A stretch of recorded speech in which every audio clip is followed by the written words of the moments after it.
Alam. Hey, hi. Hindi kami nag-exercise. Tanong sa mga green na punuan. Kami dito sa Kitty Hollow Park. Dito sa Missouri City. Oh, sa wakas, makapahinga na tayo. Hello guys, ito. Tapos na kami nag-exercise guys.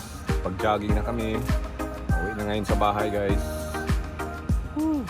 Kaway naman dyan.